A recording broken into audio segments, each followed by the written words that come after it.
All right, welcome. My name is Ted Wilson, and I am one of the faculty that will be leading the Galapagos and Ecuador faculty-led study abroad trip during the 2026-2027 academic year. And so I'm here to provide you some information about the trip. I'll tell you a little bit about myself, but I think the most, which is important, you need to know who you're traveling with. But also, I think most importantly, what are we doing? What is the point of this trip, and what are some of the things that we'll be seeing and doing prior to the trip, and as well, of course, on the actual trip. And it's a course. So, what does the course do for you as well? So, this is a very exciting trip. It's one of the most exciting trips that I have gotten to take a part of. I've been to the Galapagos, Ecuador 2 times already with students, both times. This will be the 3rd time. Always looking forward to getting back there. So I do have some pictures that I can show to you from the most recent trip, which was with Viterbo students. And also a little bit about what are some of the things that we will be doing. So let me see, I got multiple screens here, make sure we get things going on. All right, so this course is currently called VOSM 386. I say currently because the 386 numbers often change, but you're going to be looking for the Environmental Justice or Environmental Justice and Eco-Responsibility course. This course counts for the SJW credit for your major, for the general education requirement. So it meets that VOSM 300 level. It can also meet requirements for students interested in a biology major. We would need to do a waiver and have you do some additional exciting things, I think, while on the trip and prior to the trip to meet that additional credit. So that could count for, say, like some of the upper level courses that you need with the biology prefix. So we do have what I think is a very interesting and good model for traveling and preparing you for the trip. The course you would register for is VOSM 386, and that is offered in the fall. So right now we're planning to have it offered in the fall of 2026, so next year. So I know a lot of students are registering here in this fall 2025, and so you're registering for the spring and planning on that. So if you're interested in VOSM 300, maybe you want to put that off until the fall of 2026. And we'll meet for 1 to 2 hours throughout the semester. It's a 3-hour course, 3-credit course. So a lot of the seat time is going to be met while we're on the trip. And the trip will be in January. So that following January of 2027. So the course is fall of 2026. And we'll leave and get back before the spring semester in January. It's about a 10-day trip. And if you're interested, you can go to this website here. And that is Viterbo's website for study abroad programs.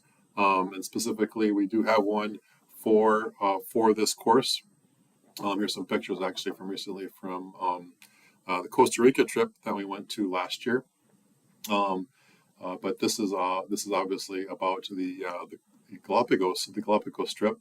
I'll tell you a little bit more about some of these locations that are on here, but I wanted to point out the travel dates. Right now are tentatively January 2nd to the 11th. It may change a day or two. We are working with a company. But you can see here are our 2 instructors. So I am Ted Wilson. I'm in the biology department specifically. I'm a biology professor, but we also have biochemistry and neuroscience. I've been the chair for a while as well. And I'm an ecology-minded individual, specifically entomologist. So I study bugs and insects and lots of critters and those types of things. So I do a lot of field-based stuff, which I really, really enjoy doing. And then we also have Dr. Melinda Langberg, who is within the education program, who will also be leading the trip.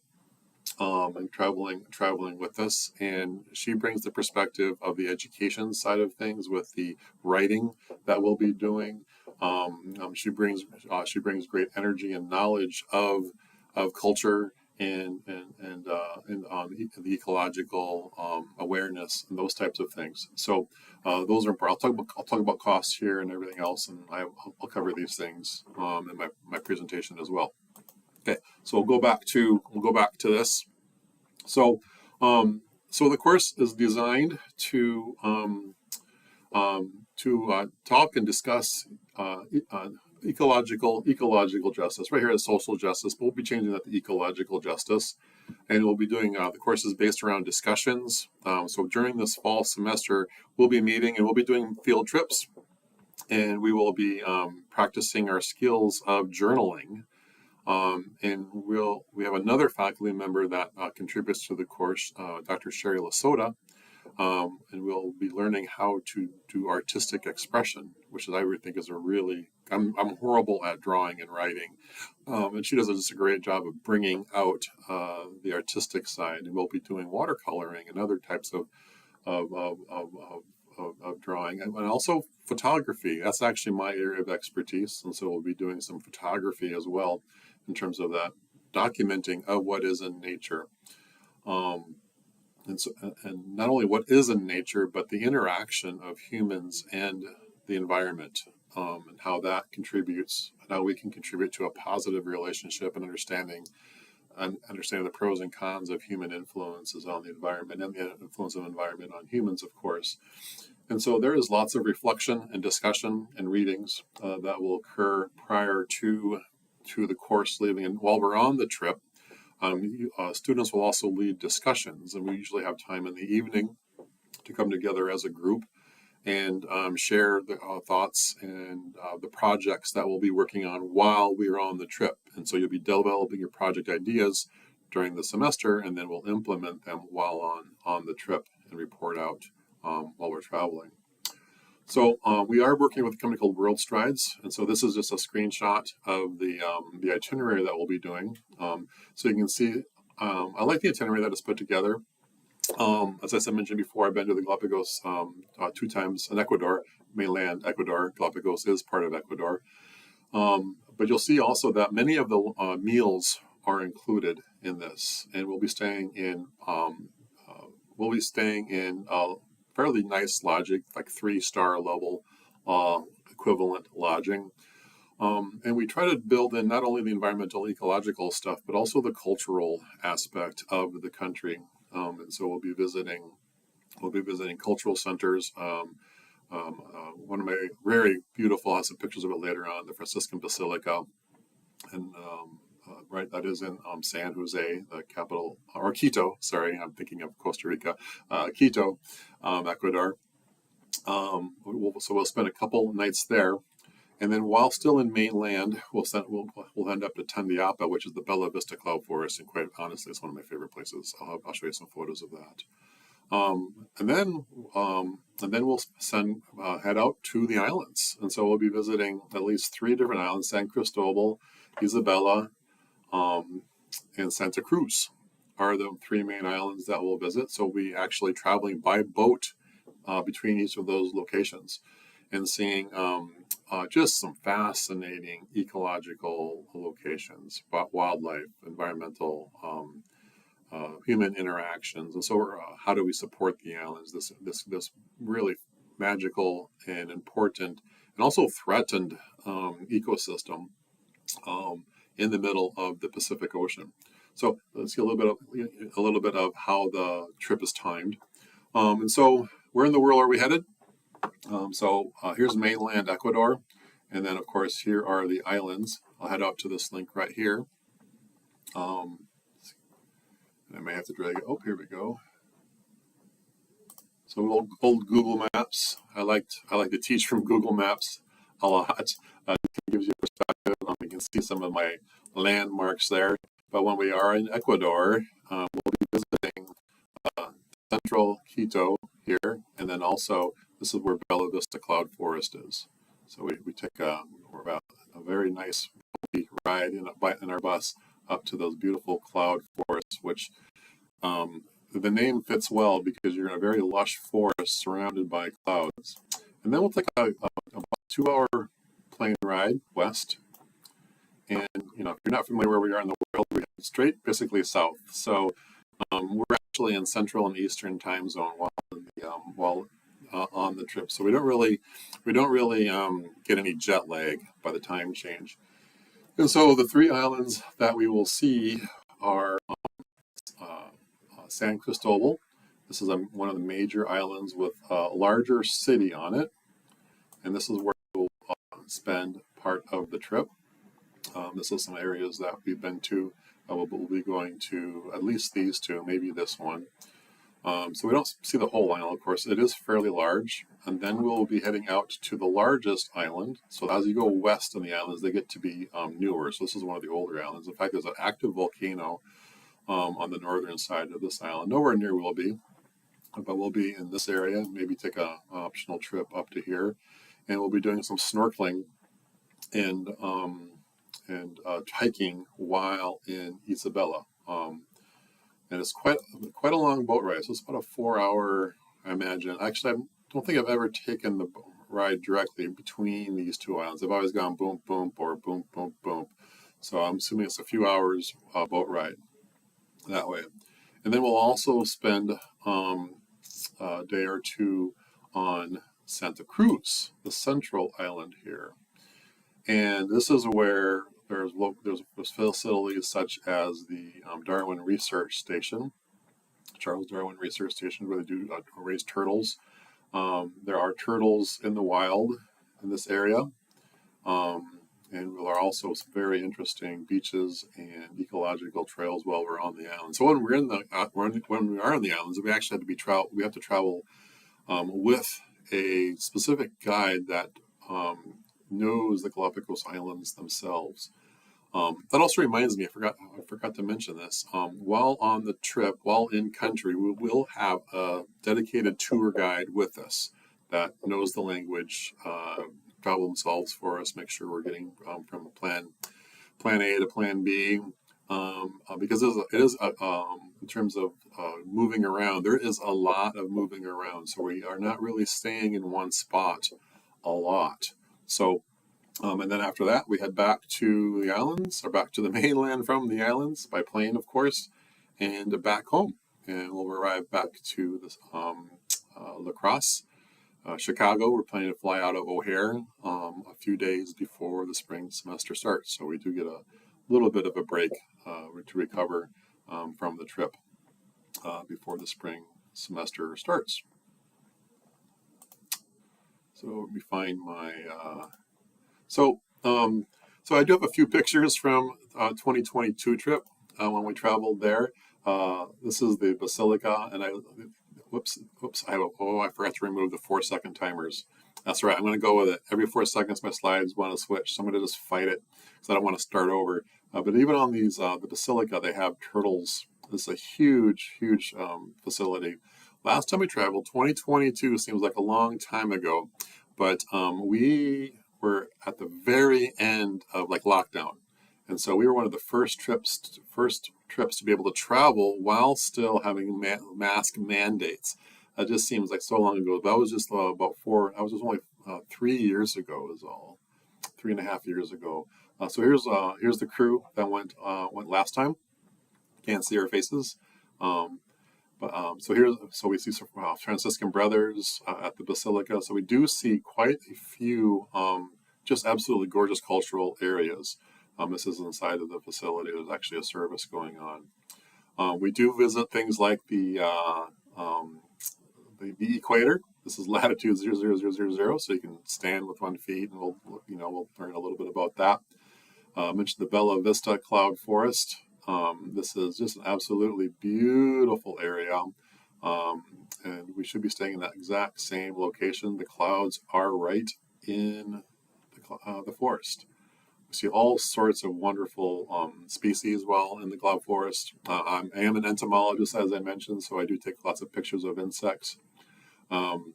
Birds, these are some birds. Here's some of the students. You can kind of see we don't travel heavy. We only have a few bags because we're always kind of moving. That is the bus back there that we used last time. And this, there's meals. We eat a lot of meals together on the islands. Here's when we are first visiting the islands. You can see it's a really harsh environment, so it's not, especially when you're closer to the water. So we do see a lot of beautiful blue water and ocean while traveling, and of course the famous turtles. as I mentioned, the Darwin's National Research Station. Here's one of the types of boats that we travel on between islands. So you can kind of see they're not big boats. They're also not little speed boats either. Oh yeah. This is a baby sea lion suckling on its mother. I've been lucky so far. I'm 2 for 2 with seeing the Galapagos penguins. Yeah, there's penguins that are there. We'll have many in-field lectures. So this is one of the park guys that travels with us while on the islands, giving a kind of a group lecture on the islands. The marine iguanas are just absolutely amazing. They actually swim in the ocean. And we'll do snorkeling a couple of times. And the snorkeling is really, really great stuff. So we'll be going to a new location that I haven't been to before that has lots of wildlife in it. It's always been a very safe and enjoyable experience. So yeah, lots of hiking and visiting locations within the park. We'll talk about impact. We'll talk about ecotourism. We'll talk about Darwin and how the islands influenced him in his development of natural selection and his observations of the finches, the Galapagos finches. There's a couple there. The sea lion here invaded our students' spot when we were one of the last days there. This is actually one of the snorkeling spots, so we'd go out there and come back. I couldn't resist a sea lion by Darwin's bust. This is a panorama shot of a Franciscan church that is on the islands. So hopefully we get to visit that again. It's kind of a weird. I did a 360 panorama view of that, so it's nice to see the Franciscan presence. I am not a Catholic, but I do think Franciscanism is a really amazing philosophy, and they even depict Jesus. And then we return, and we're very tired on the return trip from some of us rented a van and came back together. Others traveled by themselves, so we kind of just need to get to the airport somehow. So yeah, I kind of look shell shocked. It was funny. So what was the cost of the trip? So the cost of the trip with total is going to be about $5,000 to $5,500. I give a range because we haven't. We'll need to purchase the tickets in the fall, and so we've been kind of scanning that cost, and it ranges from $1,000 to $1,500. It tends to spend a lot of time around $1,200. So when you add that to the cost of everything else, the lodging, the in-country travel, so there is a in-country flight. It includes a lot of meals, and add that to so we're 5,500. Hopefully we keep it under that. It is for some people that's a lot. For some people that's no problem. This trip is worth it. I'm not a wealthy man, and this is one of those once in a lifetime types of experience to see a unique environment on a controlled and informational trip that you get to see lots of different amazing locations that would be pretty hard to schedule on your own. So what is included? All lodging, most meals. There's just a handful of meals that are not covered. So usually there are ones where we're on a bus going from A to B and we need to stop and have lunch somewhere. We'll just get out and everybody buys their own lunch. There may be, I can't remember if the last dinner is included. So there are some meals. Obviously things like of the scheduled excursions, those are obviously included. International health insurance and travel insurance is included as part of that cost. The cost of the tour guide, the tipping, all of the tipping is included for the tour guide, even for like the meals and things, as how I understand it. So that's kind of nice. We don't have to worry about that. What's not included is, as I mentioned, the round trip fare. So we will figure that out and work as a group to get the tickets in the fall, probably around October. If you need a passport, you don't need a visa. As I mentioned, some meals, personal spending money, souvenirs, those types of things. There may be There may be some optional excursions that are provided. So those are kind of what is available at the time. Maybe there's something unique going, or maybe you got some downtime and you just want to relax, or maybe you want to take a bus ride up and see a volcano or something. Give you maybe it costs like $50 to pay for the bus driver and the guide. So there may be those types of things.